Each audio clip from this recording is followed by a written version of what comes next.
இதெல்லாம் உண்மைதான், நீங்கள் வந்து கொஞ்சம் பாதுகாப்பாக இருங்க, கொஞ்சம் முன்னெச்சரிக்கையாக இருங்கன்னு சொன்னார்.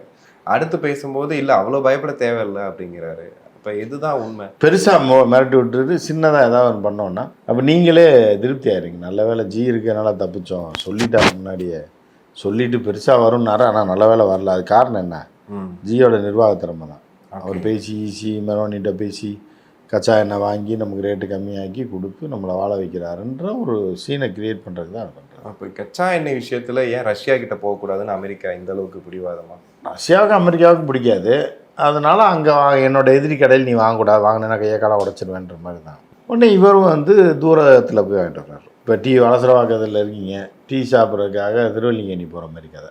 இங்கே வாங்கக்கூடாதுன்ட்டாங்கன்னா நான் அங்கே போய் வாங்கிட்டு வரேன். அது இன்னும் செலவு தான் நமக்கு. அது உங்களுக்கு தெரியுது, ஊருக்கு தெரியாது இல்லை. அங்கேருந்து கொண்டு வரவே முடியாது. இப்போ டீ ஆகிட்டோன்னா ஆறி போயிடும். எப்படி நீங்கள் பைக்கில் ட்ரிப்ளிகேனில் போய் அங்கேயே குடிச்சு வர வேண்டியது, அங்கேருந்து வாங்கிட்டு வரணும். வாங்கிட்டு வந்து இங்கே வச்சு நீங்கள் குடிச்சிங்கன்னா எப்படி இருக்கும்? அந்த நிலமை தான். ஓகே, இதில் அமெரிக்காவோட ரோல் என்ன? இப்போ கியூபா போட்டு மிரட்டிட்டு இருக்காங்க. இல்லை, இவர் மெலோனிக்கு சாக்லேட் கொடுத்ததுக்கு அமெரிக்கா என்ன பண்ணுவான்? நீங்கள் தோடும் சாக்லேட்டும் வாங்கிட்டு போய் கொடுக்குறீங்க. அப்படி இருக்கும்போது அவர் கொடுக்கக்கூடாதுன்னு நம்ம சொல்ல முடியாது. அவருக்கும் ஆசைகள் இருக்குது தான், மனிதன் தானே அவரும். ஆசைகள் இருக்க தான் செய்யும். மெலோனியும் ஒரு பெண் தான், அவளும் பெண் தானேன்ற மாதிரி தான் போகும்.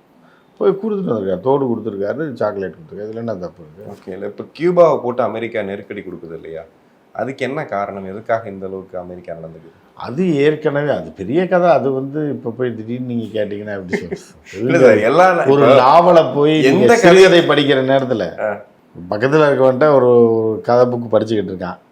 இன்னும் பஸ்ஸு 10 நிமிஷத்தில் கோயம்பேட்டில் வந்து இறங்க போகிற நேரத்தில் வாங்கிட்டு துணுக்குகள் படித்தா திருப்பி கொடுத்துடலாம். நாவல் அப்போ தான் ஆரம்பிச்சிங்கன்னா 5 நிமிஷத்தில் எப்படி படித்து கொடுப்பீங்க? இல்லை சார், இப்போ எந்த கதையை எடுத்தாலும் அமெரிக்கா தான் சார் நிற்கிது. அதுதான் நிற்கி எப்பயுமே உலகத்தில். இஸ்ரேல் ஈரான் போர் நிற்கிதுன்னா அமெரிக்கா தான் சொல்லுது, அங்கே தொடங்குதுன்னா இவங்க தான் சொல்கிறாங்க. அதனால தான் கேட்குறேன், அமெரிக்காவுக்கு கியூபாவுக்கு அமெரிக்காவுக்கு இன்றைக்கி நேரத்தில் 50-60 வருஷமாக பிரச்சனை இருக்குது. இதாவது என்னென்னா, அப்போ வந்து அமெரிக்கா கியூபாவுக்கு இன்றைக்கி நேரத்தில் 60-70 வருஷமாக வாக்கியா தகராறு. ஃபிடல் காஸ்ட்ரோ இந்த காலத்தில் முன்னாடி, சேகுவாரா இந்த காலத்துக்கு முன்னாடியிலேருந்தே வாக்கியா தகராறு இருக்குது. அதுலேருந்து மீண்டு வந்து இவ்வளோ நாள் அமைதியாக இருந்தது. மீண்டும் அந்த தீவு நமக்கு பெரிய அவமானத்தை ஏற்படுத்திச்சு.